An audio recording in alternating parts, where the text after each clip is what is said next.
आज हम मुक्तिबोध के काव्य में फैंटेसी पर चर्चा करेंगे। हिंदी कविता के क्षेत्र में गजानन माधव मुक्तिबोध अपनी फैंटेसियों के कारण ही एक विशिष्ट पहचान रखते हैं। फैंटेसी का शाब्दिक अर्थ है कोरी कल्पना, दिवा स्वप्न या मन की काल्पनिक दुनिया। वास्तव में फैंटेसी आप अपने मन की इच्छाओं की प्रतिपूर्ति हेतु रचा गया एक काल्पनिक संसार है। मुक्तिबोध ने स्वयं स्वीकार किया है कि फैंटेसी के अंतर्गत कवि की कल्पना जीवन की सारभूत विशेषताओं को प्रकट करते हुए एक ऐसी चित्रावली प्रस्तुत करती है जिसमें कि तथ्यात्मक जीवन नेपथ्यगामी, गौण या प्रच्छन्न हो जाए। वास्तव में फैंटेसी एक टेक्निक है, एक रचना प्रणाली है जिसका प्रयोग रचनाकार अपनी रचना प्रक्रिया में करता है। फैंटेसी के द्वारा कवि बिंबों और प्रतीकों की सहायता से कथ्य को संकेतित भर करता है और उसे हृदयंगम करने का उत्तरदायित्व वो पाठकों पर छोड़ता है। उन बिंबों और प्रतीकों को आत्मसात करते हुए सहृदय पाठक या श्रोता वास्तविक तथ्य तक पहुंचने की चेष्टा करता है। ये भी सच है कि फैंटेसी के द्वारा कवि अतीत घटना अथवा कल्पित घटना को अपनी अनुभूतियों या संवेदनाओं से संयोज्य करके उन्हें स्वप्न चित्रों में परिवर्तित कर देता है। कभी कभी पाठक को इसकी अर्थ प्रतीति में कठिनाई का भी अनुभव होता है और इस तथ्य से कवि अपरिचित नहीं है। उन्होंने स्वयं एक जगह स्वीकारा था कि फैंटेसी में ये कठिनाई है कि काल्पनिक चित्रों के माध्यम से, प्रतीकों के माध्यम से जीवन तथ्यों को पहचान पाना थोड़ा मुश्किल हो जाता है और इससे अर्थ दीप्ति में कठिनाई का अनुभव होता है। सच माने तो फैंटेसी असंभाव्य संभावनाओं को जन्म देती है। फैंटेसी की इस जटिलता और क्लिष्टता को जानते बूझते भी कवि मुक्तिबोध ने अपनी अभिव्यक्ति के लिए इस अभिनव शैली को अपनाया था। पाश्चात्य आलोचक विचारक कॉडविल की अगर हम माने तो उन्होंने कविता का जन्म ही कवि की अनुभूति और संवेदना के अंतर्विरोध से माना है। ये द्वंद्व कवि को काल्पनिक संसार सृजन करने के लिए प्रेरित करता है और ये काल्पनिक संसार ही फैंटेसी है जिसका स्वाभाविक संबंध वास्तविक संसार से जोड़ने का प्रयत्न कवि कर रहा है। मुक्तिबोध की रचनाओं को हम देखें तो उनकी रचनाओं में फैंटेसी का चोली दामन का साथ है। प्रसिद्ध मनोवैज्ञानिक फ्रायड फैंटेसी को एक दिवा स्वप्न के रूप में देखते हैं। उनके अनुसार प्रसन्न व्यक्ति फैंटेसी की रचना कर ही नहीं सकता, केवल असंतुष्ट व्यक्ति ही फैंटेसी का निर्माण करता है। तो सहज ही ये प्रश्न उठता है कि मुक्तिबोध के जीवन में ऐसी कौन सी असंतुष्ट इच्छाएं हैं जिनकी अभिव्यक्ति के लिए उन्होंने फैंटेसी को अपना साधन बनाया है। इसके मूल में हमें कवि के जीवन से, उनकी प्रकृति से परिचित होना पड़ेगा। मुक्तिबोध का सारा जीवन ही अत्यंत संघर्ष से रहा है, अर्थाभाव से जूझता हुआ रहा है। यही नहीं, उनको अपने जीवन काल में प्रतिभा की भी पहचान नहीं मिल पाई थी। केवल 2 आलोचनात्मक संग्रहों को छोड़कर उनकी कोई भी कृति उनके जीवन काल में प्रकाशित नहीं हो पाई। मुक्तिबोध का विपुल रचना संसार है जिसमें कहानियां, उपन्यास, कविताएं और निबंध तथा आलोचनात्मक प्रणयन शामिल है। लेकिन इन किसी का भी प्रकाशन उनके जीवन काल में नहीं हो पाया था। सन 82 में नेमिचंद जैन ने मुक्तिबोध रचनावली को 6 खंडों में प्रकाशित कराया था जो राजकमल प्रकाशन द्वारा प्रकाशित हुई थी और उनकी मृत्यु के बाद ही उनकी प्रसिद्ध काव्य रचनाएं चांद का मोटेड़ा है, भूरी भूरी खाक धूल इत्यादि प्रकाशित हुई थी। और यही बात उनके उपन्यासों और कहानी संग्रहों के में भी खरी उतरती है। जहाँ तक व्यक्तिगत जीवन को लें तो मुक्तिबोध भूख, गरीबी और अभाव से बहुत निकटता से उनका नाता रहा। वे अंतर्मुखी व्यक्तित्व के स्वामी थे और तत्कालीन सामाजिक विषम परिस्थितियों से वो जूझ रहे थे। इसलिए उनका सहज स्वाभाविक झुकाव समाजवादी विचारधारा के प्रति हो गया और उनकी पूरी की पूरी सहानुभूति इन शोषितों और सर्वहारा वर्ग के प्रति रही। उन्हें यह भी विश्वास था कि सहजता से पूंजीपति या उच्च वर्ग का हृदय परिवर्तित नहीं हो सकेगा और उसकी दमनकारी नीति सदैव बनी रहेगी। सामाजिक विषमताएं यथावत बनी रहेंगी क्योंकि समाज का एक लंबा तबका, एक कमजोर तबका अपने शोषण के प्रति भी अज्ञात है। इसीलिए मुक्तिबोध के संवेदनशील मन में उच्च वर्ग के प्रति क्रोध के भाव थे, आक्रोश के भाव थे।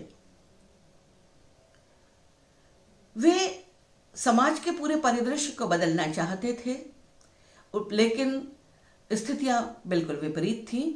तो इसी बेचैनी और छटपटाहट को स्वर देने के लिए उन्होंने अभिव्यक्ति का सर्वथा एक नूतन अंदाज चयन किया। स्वयं अगर हम कवि के ही शब्द लें तो अभिव्यक्ति के सारे खतरे उठाने ही होंगे, तोड़ने होंगे ही मठ और गढ़ सब, पहुंचना होगा दुर्गम पहाड़ों के उस पार।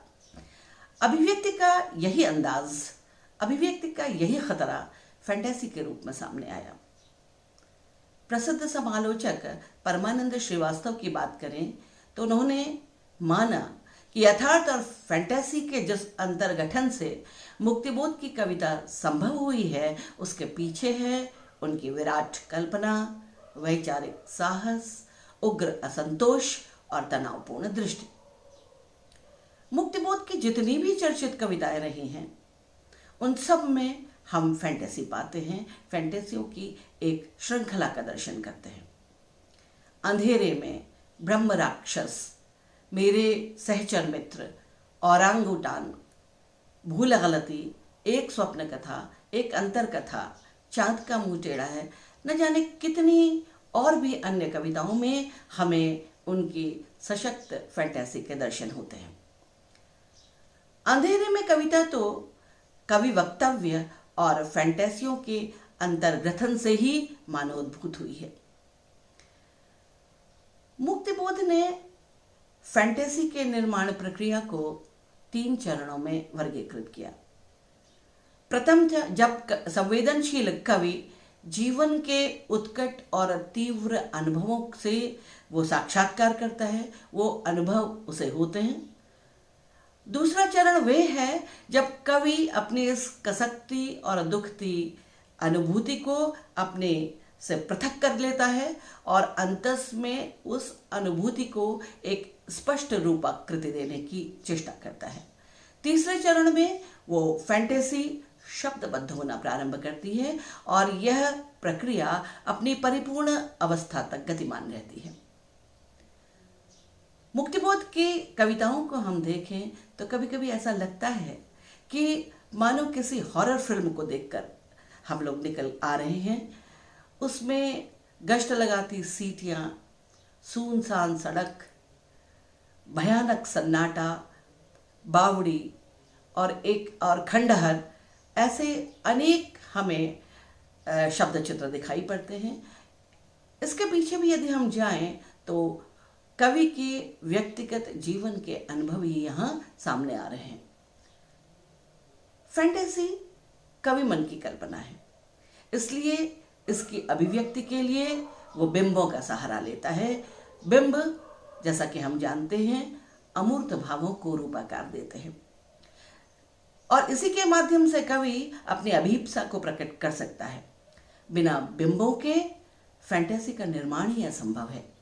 अंधेरे में कविता में यदि हम काव्यनायक के हृदय की उद्विग्नता, उसकी बेचैनी को देखें तो इसके निर्माण में फैंटेसियां ही सहायक हुई हैं।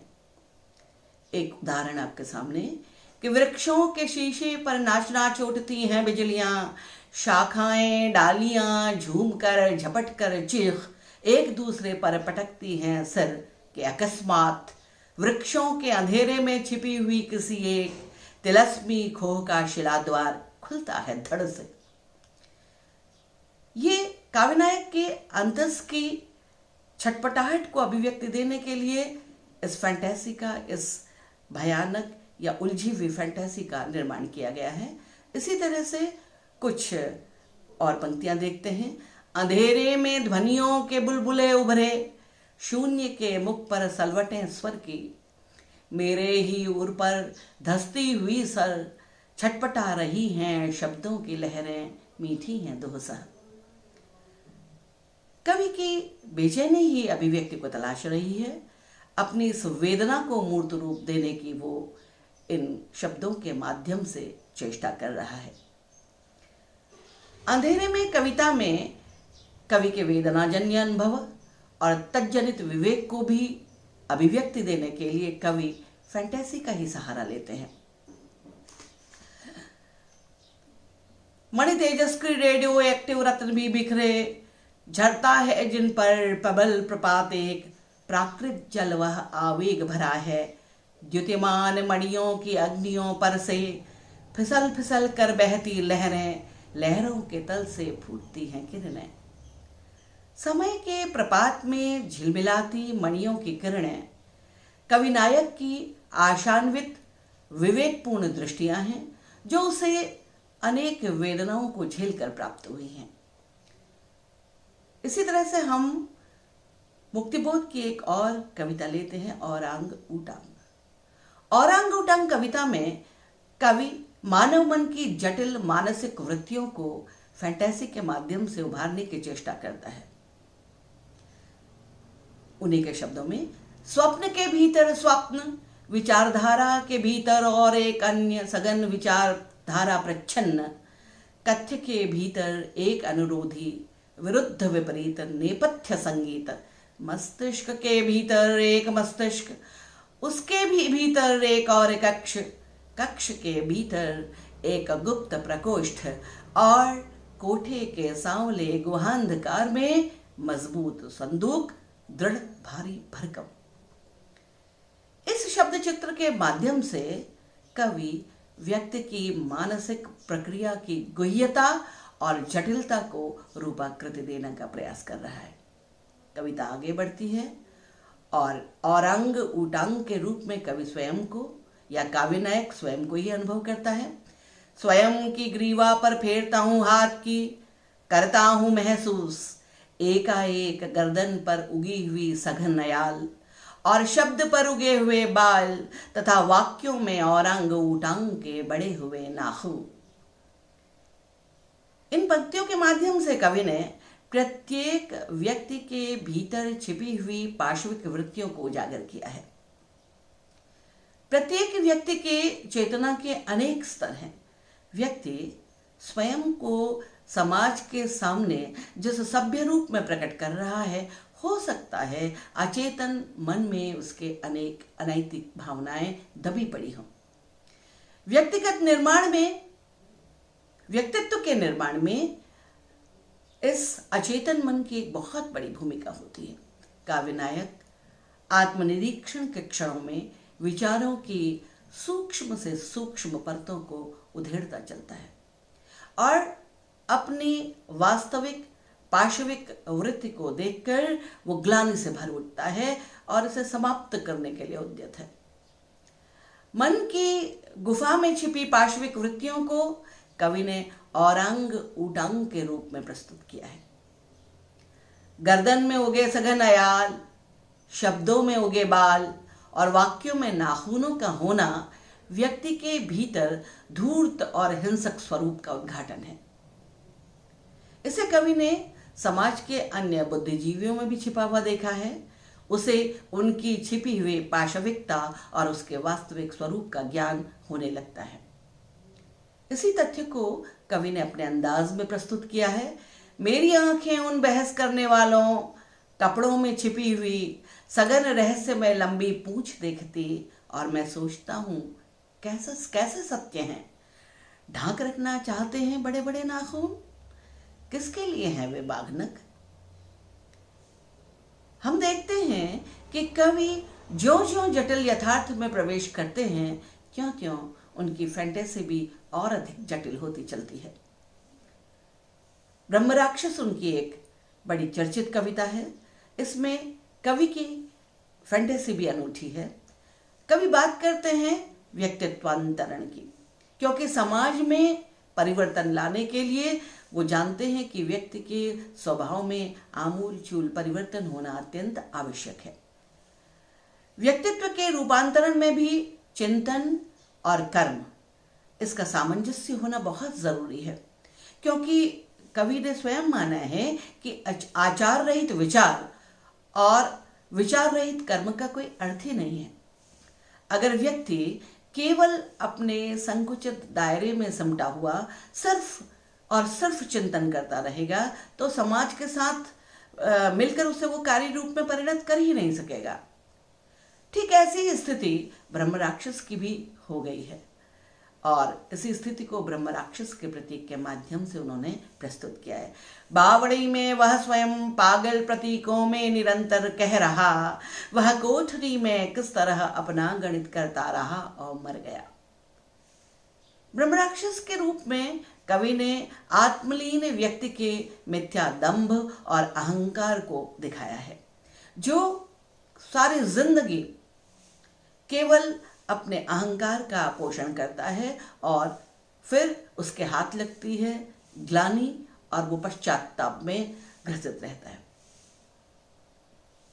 जब तक व्यक्ति समष्टि से मिलकर अपने चिंतन को नहीं मिलाएगा, कार्य रूप में परिणत नहीं करेगा, तो उसको अपने चिंतन को सार्थक दिशा दे ही नहीं सकता।